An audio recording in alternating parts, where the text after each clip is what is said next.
প্রিয় নবম ও দশম শ্রেণীর ছাত্রছাত্রীবৃন্দ, আমি তোমাদেরকে আজকে একটা বিক্রিয়া দেখাবো, যে বিক্রিয়াটি একটি জারণ বিজারণ বিক্রিয়া। বিক্রিয়াটাতে দেখতে পাচ্ছ যে কপার সালফেট জিঙ্কের সাথে বিক্রিয়া করছে এবং এদিকে উৎপাদ হিসেবে তৈরি হয়েছে জিঙ্ক সালফেট প্লাস কপার।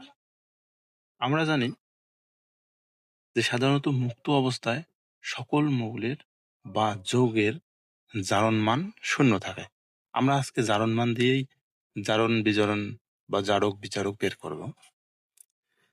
তাহলে এদিকে কপার সালফেট অর্থাৎ পুরা যৌগটার জারণ মান হচ্ছে 0। জিঙ্ক যেহেতু মুক্ত অবস্থায় আছে, জিঙ্কের জারণ মান 0। এদিকে জিঙ্ক সালফেট মুক্ত পুরাটা যৌগের মান জারণ মান হলো 0 এবং কপারের জারণ মানও 0। এখন যদি আমরা জারণ মান ভেঙে ভেঙে বের করি, তাহলে সালফেটের জারণ মান আমরা জানি -2 বা 2-।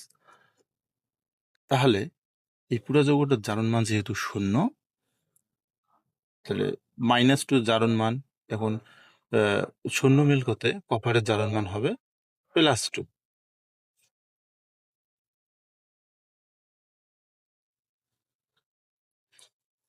হ্যাঁ, তাহলে যে আমরা পুরো যৌগটাকে ভেঙে ভেঙে জারণ মান করলাম, এখানে সালফেটের জারণ মান -2, তাহলে 0 মিল করতে কপারের জারণ মান হলো +2।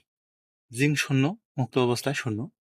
এখন জিঙ্ক সালফেটকে যদি আমরা ভেঙে ভেঙে জারণ মান করি, তাহলে সালফেটের জারণ মান আমরা জানি যে -2 বা 2-।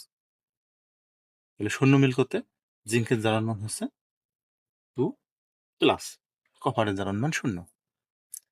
এখন কে জারিত হয়েছে, কে বিজারিত হয়েছে?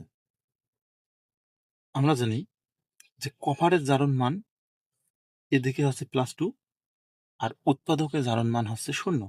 আবার জিঙ্কের জারণ মান ছিল 0, জিঙ্কের জারণ মান হয়েছে কি +2।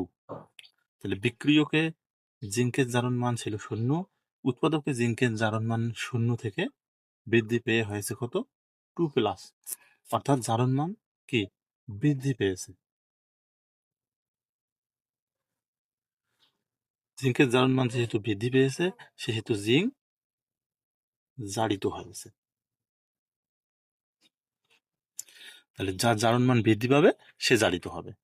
অপরদিকে দেখো যে কপারের জারণ মান ছিল কত +2, 2+, আর উৎপাদকে গিয়ে কপারের জারণ মান হয়ে গেছে 0।